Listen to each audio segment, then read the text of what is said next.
오늘 우리에게 주신 하나님의 말씀은 잠언 10장 1절부터 3절까지 말씀입니다. 봉독해 올립니다. 솔로몬의 잠언이라. 지혜로운 아들은 아비를 기쁘게 하거니와 미련한 아들은 어미의 근심이니라. 불의의 재물은 무익하여도 공의는 죽음에서 건지느니라. 여호와께서 의인의 영혼은 줄이지 않게 하시나 악인의 소욕은 물리치시느니라. 아멘. 부모에게는 부모에게 기쁨을 주는 그런 자녀가 있는 반면에 반대로 부모에게 근심을 주는 그런 자녀도 있습니다. 그렇다면 어떤 이 자녀가 부모의 기쁨이 되는가? 오늘 본문을 보니까 지혜로운 아들이 부모의 기쁨이 된다. 그렇게 이야기하고 있는 것을 보게 됩니다. 지혜로운 아들, 지혜로운 아들. 그렇다면 어떤 아들이 지혜로운 아들일까요? 그것은 바로 하나님을 잘 섬기는 아들이 바로 지혜로운 아들입니다. 그 이유는 잠언 9장 10절 말씀을 보면 이런 말씀이 나옵니다. 여호와를 경외하는 것이 지혜의 근본이요 거룩하신 자를 아는 것이 명철이다. 곧 하나님을 경외하는 그 자녀, 그 자녀가 바로 이 부모의 기쁨이 되는 것입니다.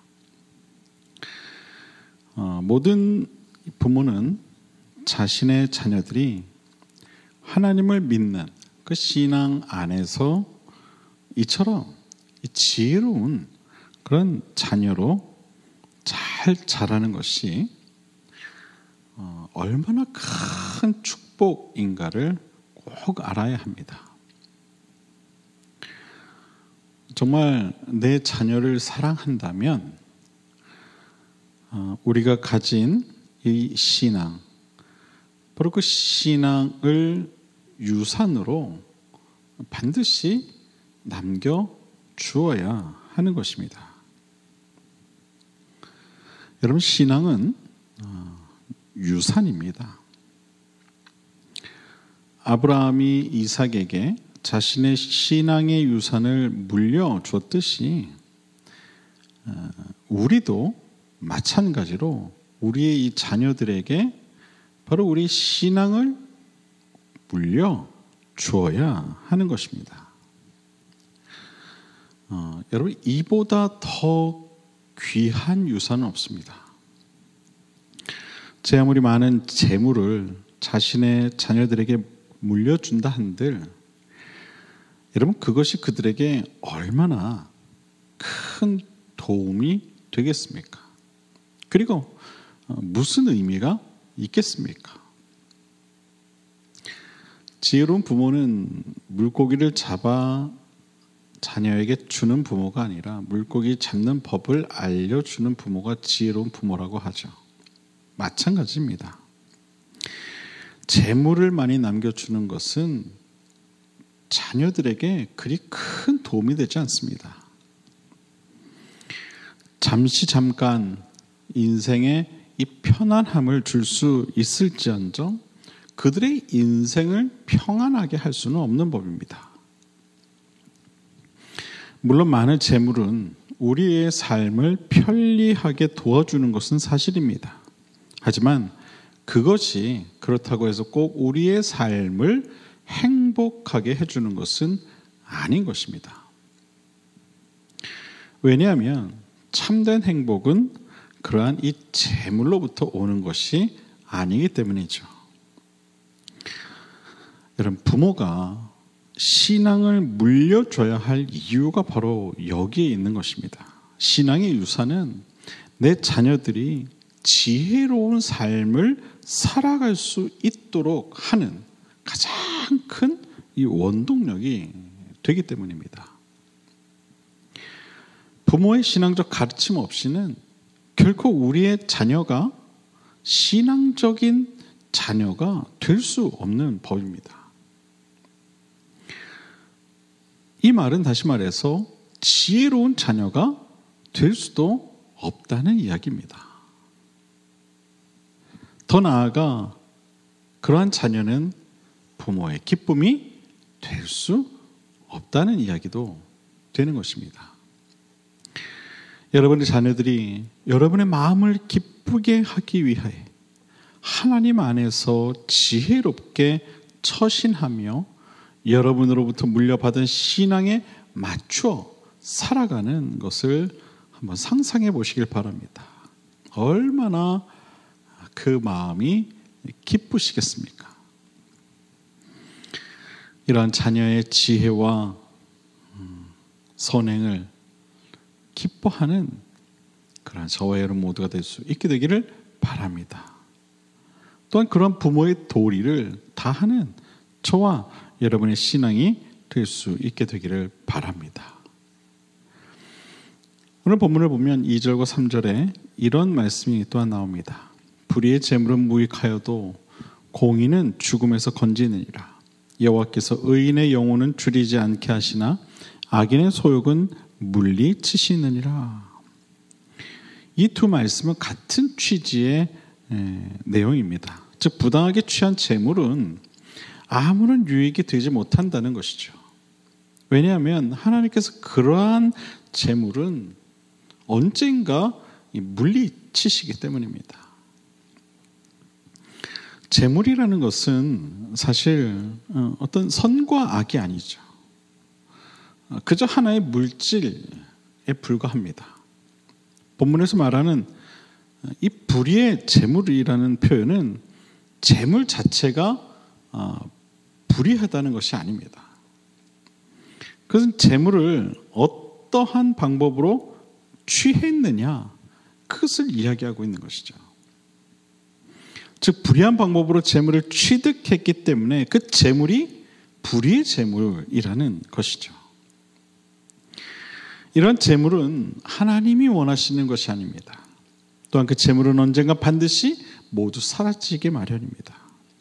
그러므로 우리는 항상 어떠한 재물이든지 이 정직한 방법으로 취하는 것이 중요합니다. 여러분, 재물은요 우리의 영혼을 유익하게 못합니다. 3절에 나오는 여호와께서 악인의 소욕은 물리치신다라는 이 말씀은 사람이 부정한 방법으로 모아놓은 재물을 언젠가는 하나님께서 공의로 흩어버리신다는 것을 말씀하고 있는 것입니다. 반대로 정직하게 얻은 재물은 또한 하나님이 그것을 축복하시기 때문에 유용하게 쓰일 수밖에 없다는 것입니다. 즉 정당한 방법으로 얻고 간직하고 사용하는 재물은 바로 그 재물의 목적에 부합되어 쓰이게 되는 법입니다. 얼마 전 뉴스를 보는데 한 구청 직원이 어떤 사업, 시사업, 구청 사업이겠죠. 사업을 하는데 그 과정에서 뇌물을 받은 혐의로 구속된 그런 뉴스가 나왔습니다. 얼마나 그 재물의 유혹이 있었으면 그런 선택을 했을까요? 결국 잘못된 방법으로 취한 재물은 그 인생을 파괴할 뿐입니다. 부당한 방법으로 취하게 된 재물은 그 순간에는 기쁘고 또 행복하게 느껴질지 모르지만 결국에는 그보다 더 큰 희생이 따른다는 사실을 우리는 기억해야 할 것입니다. 재물은 욕심으로 채우게 되면 반드시 탈이 나게 되어 있습니다. 재물욕은 그래서 가장 위험한 욕심 가운데 하나입니다. 우리의 신앙뿐 아니라 삶을 병들게 하기 때문이죠. 재물로 인해 시험에 빠진 사람은 쉽게 그 시험으로부터 빠져나오기가 어렵습니다. 재물에 대한 모든 끈을 놓지 않는 이상 또한 재물에 대한 새로운 어떤 가치관을 정립하지 않는 이상 그것은 참으로 어려운 문제인 것입니다. 사랑하는 여러분, 재물의 욕심에 붙들리지 마시길 바랍니다. 부정한 방법으로 재물을 취하려 하지 마시길 바랍니다. 항상 정직한 방법과 노력으로 하나님께서 베푸시는 재물을 성실히 모으는 그런 지혜가 있기를 바랍니다. 정직한 자의 형통을 믿는다. 그런 책이 있습니다. 이 책을 보면 이런 내용이 담겨 있어요. 크리스천은 사람 앞에서도 정직해야 하지만 무엇보다도 하나님 앞에서 정직해야 한다. 하나님 앞에 정직하지 않은 사람이 사람 앞에서 정직한 채 할 수는 있을지 몰라도 결국 그 본질은 정직할 수 없다. 하나님 앞에서 정직한 사람들의 성공을 보면 정직해서 받는 손해보다 얻게 되는 하나님의 축복이 더 큼을 보게 된다.